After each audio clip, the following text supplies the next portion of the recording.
Hey everybody, Tom Lundfesti here with you again today for another Daily Counsel.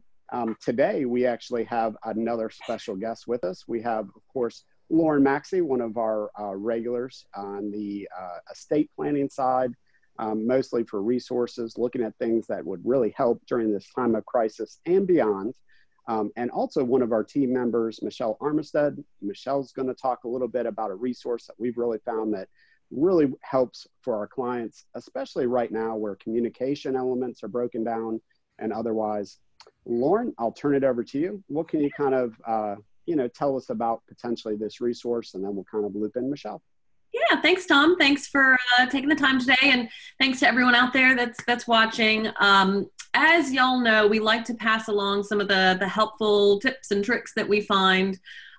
One of the most common questions, concerns we're coming across from a general high level is, how do I care for my loved one? How do I make sure that if I'm needing to step in, take care of them, communicate with healthcare professionals, how do I ensure that I have the power to do that and I can do that efficiently, effectively for my loved one? That concern, of course, is even more so important, heightened for those that are taking care of a loved one with special needs.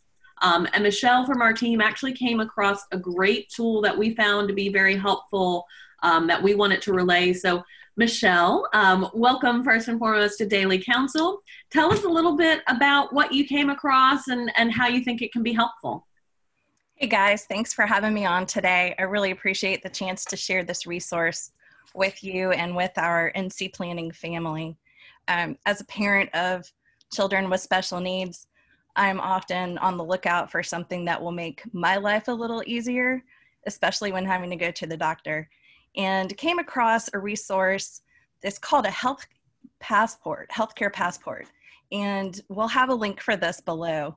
But essentially, this is a form that you can fill out. I did this with my youngest child last night. It took me about 15 minutes and just explained to her.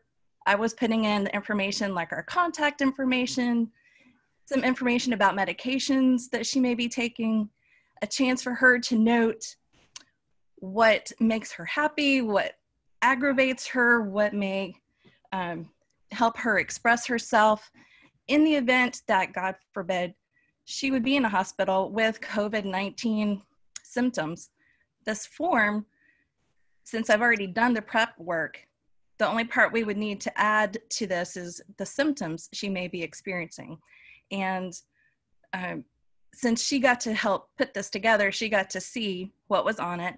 And just note, she really hates people whispering and talking really soft and low. That's kind of like the fingernails on the chalkboard for her. So we made sure to put that on this form because that would be important for someone to know if she were in the hospital. But often self-expression, advocating, it's hard to do when they can't always get the words out.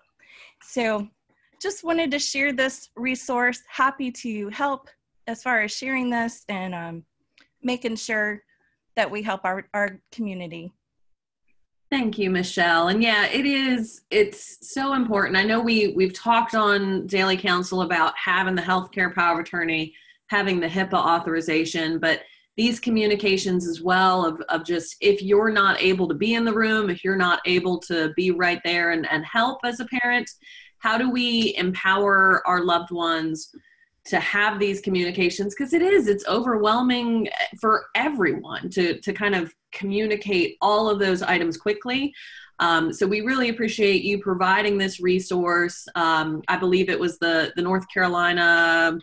So it was the Autism Society of North Carolina. Mm-hmm. And I actually, for Hannah's, my daughter's version, we are going to copy her healthcare power of attorney and living will and put that with this form. Should we actually need to use it, we'll make sure that is incorporated, since that's an area where on the form they ask, where is the living will located? They're asking about advance directives. So thankfully she took care of that this past summer when she turned 18 with NC Planning. There you go. Yeah, it's just peace of mind, and like you said, making sure everybody's comfortable.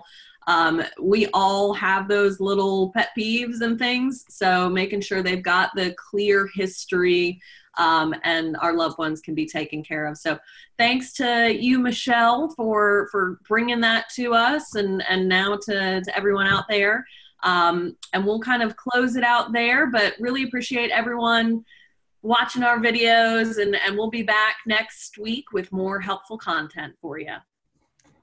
Well, thanks so much, Lauren and Michelle. And again, we'll tune in, as Lauren mentioned, try to keep bringing you these videos, resources of various topics, but especially this one, I think, very timely. In a time of broken or challenging communications, tools like these are very helpful. So thank you, Michelle. Thank you, Lauren.